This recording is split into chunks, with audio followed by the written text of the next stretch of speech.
Hello aspirants, looking at current affairs for 24th October. The news items picked up from the Hindu newspaper are these 8. We'll look at them in detail.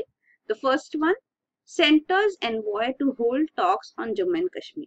So in a reversal to the stand which the central government under BJP had taken earlier, that there would be no talks as such because this practice has been inefficient. So it was called a non-productive practice as of 2014, but now the central government has appointed former Intelligence Bureau Chief Dineshwar Sharma as the special representative to initiate and carry forward dialogue with elected representatives, various organizations and individuals in Jammu and Kashmir. So now talks would be initiated. The last such initiative was taken in 2010 when the UPA government had appointed a group of 3 interlocutors. The interlocutors are people who are appointed by the government officially to initiate dialogue talks with various sections in a particular dispute or issue. So these interlocutors were appointed for Jammu and Kashmir, and now Mr. Dineshwar Sharma has been appointed. So he is the 4th interlocutor appointed by the centre now. So here it's not completely clear what mandate would he be provided, how much leeway would he have to talk with various members of Harriet conference as such too. But this is the initiative taken now.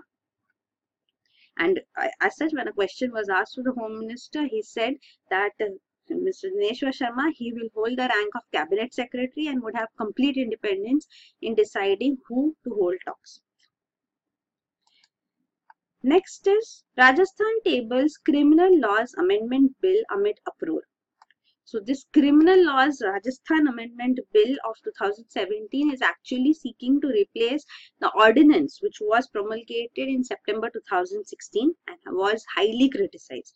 So this is opposed by the Congress, who is in the opposition in Rajasthan. The Home Minister has tabled this bill in the Assembly and this will replace the ordinance. So what this provides for is that serving and former judges, magistrates and public servants will be protected from being investigated for on-duty action without government sanction. So only once government sanction is provided, only then investigation can start.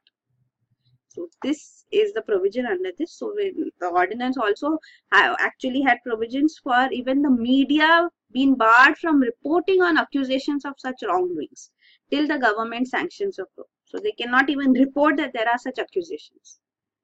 Only that there are such accusations. Of course, there is no investigation initiated, no confirmation of the charges, but even reporting was not allowed under the ordinance by the media. So this was the provision. Actually, there is a punishment for violating this provision as well.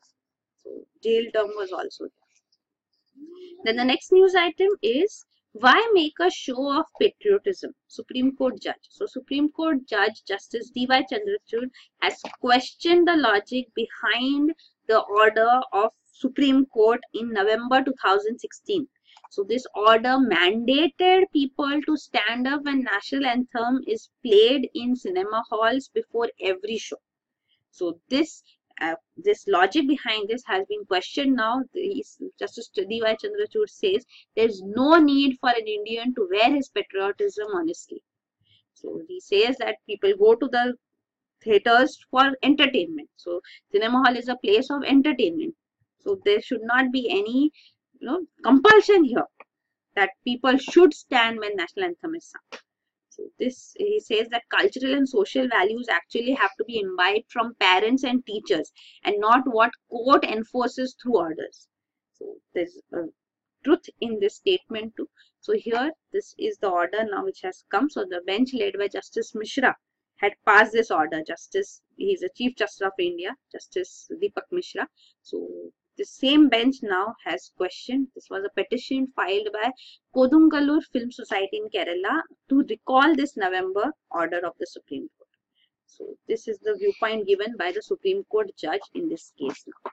So he says that it is actually for the government. The government should take a call whether the flag code has to be amended and whether it should be made mandatory for cinema halls to play the anthem and people should stand when the national anthem is played. The court should not have such orders.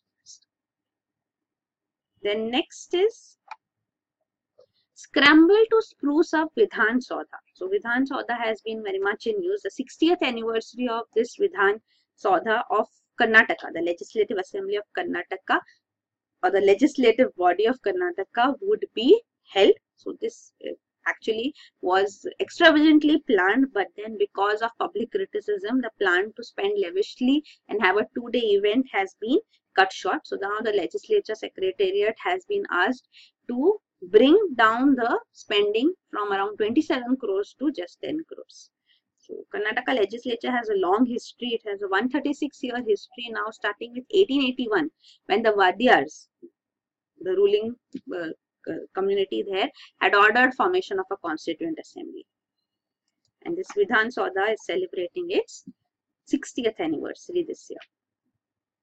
Then next is Paika Bidroha to be named as First War of Independence. So this we have discussed earlier too, Paika Bidroha or Paika Rebellion. So this rebellion of 1817 is actually to be considered as the first war of independence in India and not revolt of 1857, because it took place 40 years before this, in 1870. So now the central government has also approved this, the bicentenary celebration 200 years ago. The 200th anniversary bicentenary celebration of this Paika rebellion would be commemorated, and the center has allocated rupees 200 crore for this event. This Paika rebellion, the word Paika. So this Paika region is here in Odisha. So Paika, it's not a region. Paika is the peasant militia who were under the Gajapati rulers of Odisha. So they provided military service to the king during times of war, and they, under the leadership of Bakshi Jagbandhu Vidyadhara, they had initiated this rebellion against the British rule. So this is called Paika Bidroha. So here the details are again provided regarding this Paika rebellion. Then next is cyclones likely to be more intensive. So the Indian Meteorological Department has said that the number of rainy days is going to be fewer around the world, but the same quantum of rainfall will be received, and there might be spatial, means locational variations also. So distribution of rainfall will also be affected, and number of rainy days would also be affected. So cyclones, it is said, are going to be more intense in India due to climate change, but their frequency is likely to remain the same in the near future, but they would become more intense.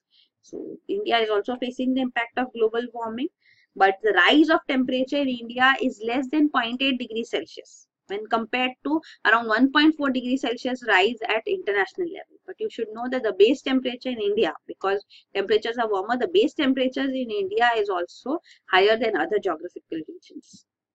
So this is regarding climate change as such. Then next is center eases norms for sewage plants. So the Central Pollution Control Board has relaxed standards for sewage treatment plants, which were going to come up now, because earlier under the program of the government to clean river Ganga, higher standards of sewage treatment plants were proposed. National Mission to Clean Ganga, the 20,000 crore project of the government. It had been said that the BOD, biochemical oxygen demand, which is a marker of organic pollutants in water body. So in the treated water, the BOD actually has to be no more than 10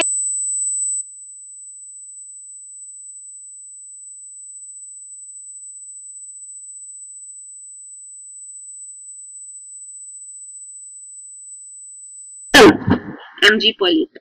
But now the notification from Union Environment Ministry has scrapped this. The 10 mg per liter target has been scrapped, and the sewage treatment plants will have to conform to 30 mg per liter of BOD target only, because it is said that this requires advanced technology and it is impractical to be expecting this criteria presently. It is too costly for states to put such sewage treatment plants in place. But yes, new sewage treatment plants in state capitals will have a cap of 20 mg per liter. So for state capitals, STPs, this remains the target. But except state capitals and major state capitals and metropolitan cities, others will have to have 30 mg per liter BOD capacity. So this is the norm for upcoming sewage treatment plants now. So here The details are again provided. So this is regarding how much pH they can have, water, treated water from sewage treatment plants, the BOD requirement, even total dissolved solids requirement, and even fecal coliform requirements all have been relaxed from the proposed plan of 2015 to what has been finalized now in October 2017. Then this is explaining what is BOD, biochemical oxygen demand. So microorganisms decompose organic matter. So when they decompose organic matter, they use up the available oxygen. So biochemical oxygen demand is actually the amount of oxygen required to decay a certain amount of organic matter. So if there's too much of organic matter which is added, then the available oxygen supplies will be used up. So that is what BOD actually denotes. So you can see in laboratory, the measure of BOD is through depletion of dissolved oxygen in contaminated water placed in a closed container over several days. So that gives you the mg per liter is the denotion which is used for how much of oxygen would be taken up by bacteria to decrease the oxygen levels by dissolved oxygen levels by 1 mg per liter. So 1 mg per liter of BOD defines is denoting that. The next is explain action in Bilquees case, Supreme Court. So Supreme Court has asked the Gujarat government to come clean on allegations now made by Bilquees Banu, who is a victim of gang rape during the post-Gujarat riots of 2002 in Gujarat. So the police officers who were convicted of manipulating the probe in this case are back to work in the state courts. So now the Chief Justice of India, Dr. Deepak Mishra, is heading a 3-judge bench who is looking into this matter and questioning how can this happen, how can they start work again. The Advocate State Council as such in Gujarat has stated that they have already undergone their sentence, so they have started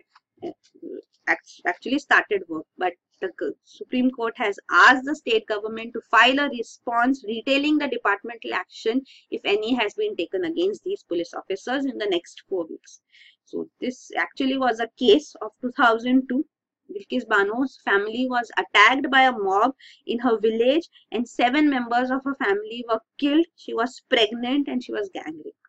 So this case actually was before a special court, and in 2008 the special court had convicted and sentenced 11 accused to life imprisonment. But then the trial actually, which had begun in Ahmedabad, was transferred to Mumbai in 2004 and the special court gave its verdict.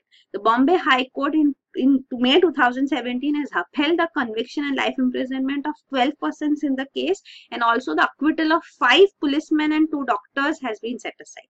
They have also been found guilty of dereliction of duty and tampering with evidence.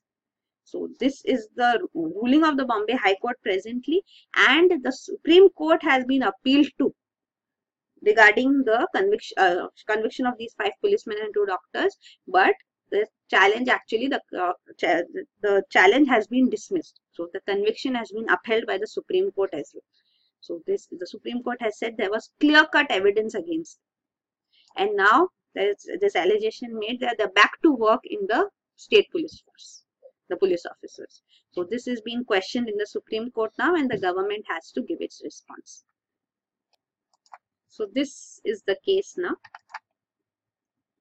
The details as such are also provided from 2002 till the verdict in 2008 by the trial court in Mumbai. So these are the news items. Thank you.